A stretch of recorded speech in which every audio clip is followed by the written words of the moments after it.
बिस्मिल्लाहिर्रहमानिर्रहीम। अस्सलाम वालेकुम व्यूवर्स, यूट्यूब टीवी पर आप सबको खुश आमदीद। व्यूवर्स, आज हम अपनी इस वीडियो में अजमेर शरीफ की तारीख़ बयान करेंगे और साथ में ये भी जानेंगे कि अजमेर जो कि अपने वक्त का सबसे बड़ा मंदिर था, वो दरवेश की दरगाह कैसे बन गया। तो चलते हैं वीडियो की तरफ। अजमेर में उस वक्त एक मंदिर था जो अजमेर का सबसे बड़ा मंदिर था और सिर्फ राजाओं और रानियों की इबादत के लिए मखसूस था। मंदिर के साथ ही एक तालाब था जिसका नाम अना सागर था। हिंदू उस तालाब के पानी को इंतहाई मुतबर्रिक ख्याल करते थे। उनका अकीदा था कि जो इस तालाब से गुस्ल करे उसके सब गुनाह झड़ जाते हैं। उस मंदिर में रात को इतने चिराग जलते थे कि सिर्फ एक ही रात में 3.5 मन तेल चिरागों में इस्तेमाल होता था।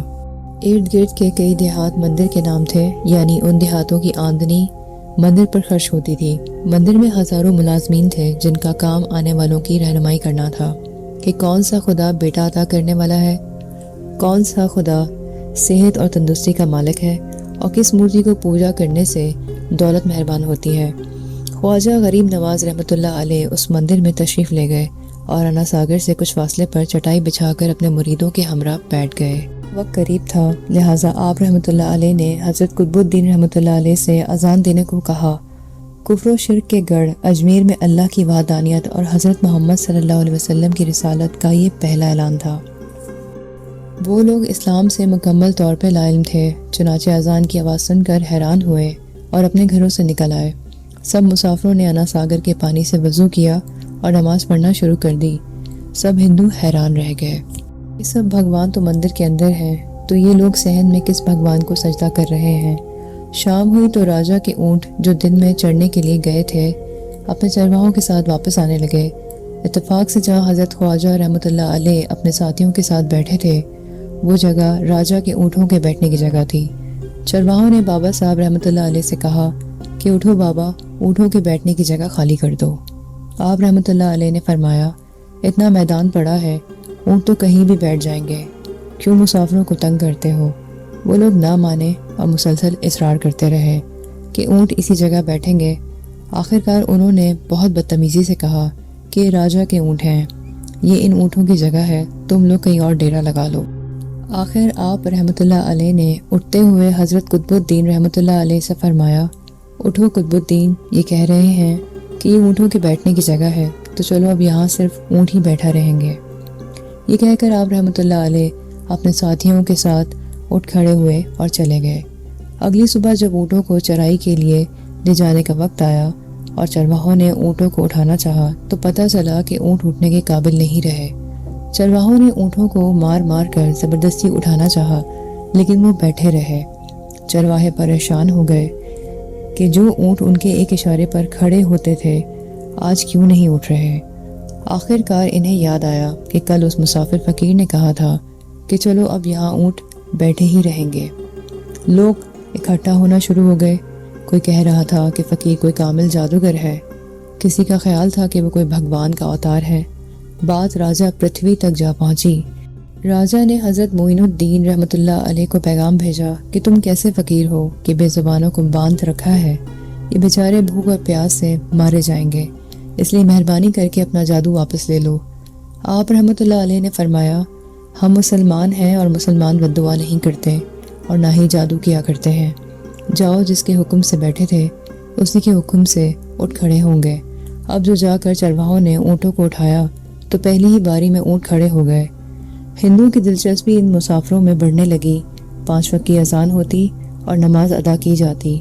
आखिर राजा तक ये बात पहुँच गई और उससे शिकायत की गई कि ये जो फ़कीर आए हैं सब के सब मुसलमान हैं, 5 वक्त की अजान देते हैं और हमारे पवित्र तालाब को हाथ मुंह धोकर गंदा करते हैं, हमारे धर्म के खिलाफ बातें भी करते हैं और कहते हैं कि ये मूर्तियाँ पूजने के काबिल नहीं हैं, ये तो महज पत्थर हैं, इसीलिए इन्हें यहाँ से उठा लिया जाए।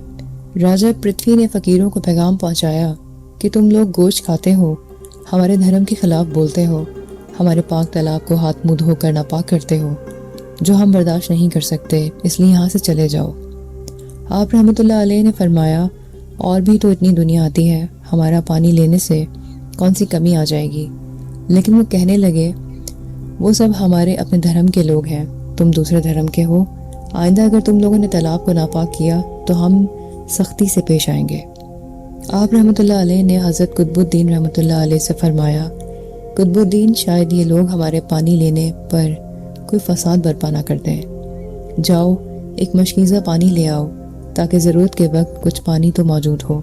لہٰذا حضرت قطب الدین رحمۃ اللہ علیہ نے ان سے فرمایا، چلو ہم مشکیزہ بھر لیتے ہیں۔ ہندوؤں نے کہا، تمہارا جسم پانی کو نہ چھوئے۔ حضرت قطب الدین رحمۃ اللہ علیہ سیڑھیوں پر جا بیٹھے، مشکیزہ پانی میں ڈبو دیا۔ جب وہ مشکیزہ بھر گیا تو حضرت قطب الدین رحمۃ اللہ علیہ نے وہ مشکیزہ اوپر کھینچا، لیکن جو ہی مشکیزہ پانی سے باہر آیا تو انا ساگر کا سارا پانی خشک ہو گیا اور جھیل کی تہہ میں خشک ریت اڑنے لگی۔ سارا انا ساگر مشکیزے میں بند ہو گیا۔ انا ساگر کا خشک ہونا تھا۔ اجمیر میں کوہرام مچ گیا، گلی محلوں میں چیخو پکار شروع ہو گئی۔ لوگ رونے لگ گئے کہ ہم جو گناہوں کی گٹریاں لاتے تھے اور انا ساگر میں غسل کر کے اپنے گناہوں سے چھٹکارا حاصل کرتے تھے، اب ہم اپنے گناہوں کا بوجھ لے کر کہاں جائیں گے؟ پورے علاقے میں خبر پھیل گئی کہ مسافر فقیر نے جادو کے زور پہ انا ساگر کو خشک کر دیا ہے۔ راجہ پرتھوی بہت پریشان ہوا۔ اس نے اپنے وزیروں کو بلایا۔ سب نے یہی کہا کہ فقیر یا تو کوئی جادوگر ہے یا پھر کوئی کامل فقیر ہے۔ ساتھ ہی ان کی پریشانی اور بھی بڑھ گئی۔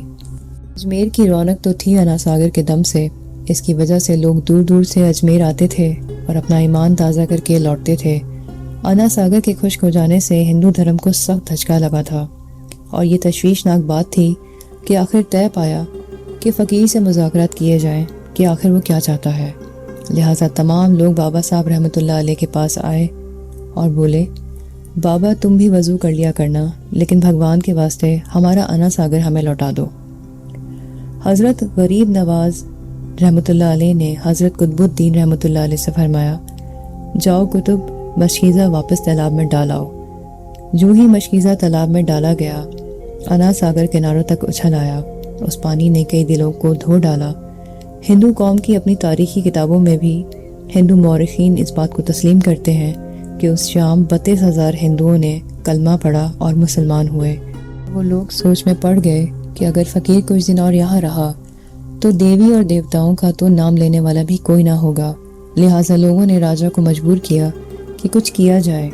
راجہ نے مندر کے بڑے پنڈت رام دیو کو بلایا اور اسے بابا صاحب رحمۃ اللہ علیہ کو شکست دینے اور جلد از جلد اجمیر سے باہر نکالنے کو کہا۔ رام دیو نے اپنے وقت کا مانا ہوا پنڈت تھا، جس کی علمی قابلیت کو دور دور تک لوگ جانتے تھے۔ دراصل پنڈت شیطانی اور جادوئی طاقتوں کا مالک تھا۔ اس نے راجہ پرتھوی کو یقین دلایا کہ جلد ہی راجہ کو کوئی اچھی خبر ملے گی۔ رام دیو بابا صاحب رحمۃ اللہ علیہ کے پاس آیا اور الٹے سیدھے سوال کرنا شروع کر دیے۔ حضرت خواجہ رحمۃ اللہ علیہ نے خاموشی اختیار کیے رکھی۔ جب رام دیو نے حد سے زیادہ شور مچانا شروع کر دیا تو حضرت خواجہ رحمۃ اللہ علیہ نے اس کی طرف آنکھ اٹھائی اور مسکرائے اور کہا، رام دیو تو شور مچا رہا ہے اور میں تیرے ماتھے پر ایمان کا نور چمکتا ہوا دیکھ رہا ہوں۔ اس نگاہ اور لہجے میں نہ جانے کیا جادو تھا کہ رام دیو قدموں پر گرا اور رونے لگا۔ بولا، بابا صاحب جس دھرم کے تم ہو اس دھرم میں مجھے بھی شامل کر لو۔ سب لوگ جو گفتگو دیکھنے کے لیے آئے تھے وہ سب حیران ہوئے، اور رام دیو جو حضرت خواجہ رحمۃ اللہ علیہ کو شکست دینے آیا تھا خود ہی مسلمان ہو گیا۔ تاریخ کی کتابیں بھری پڑی ہیں کہ حضرت خواجہ رحمۃ اللہ علیہ وہ واحد بزرگ ہیں جنہوں نے 90 لاکھ ہندوؤں کو مسلمان کیا۔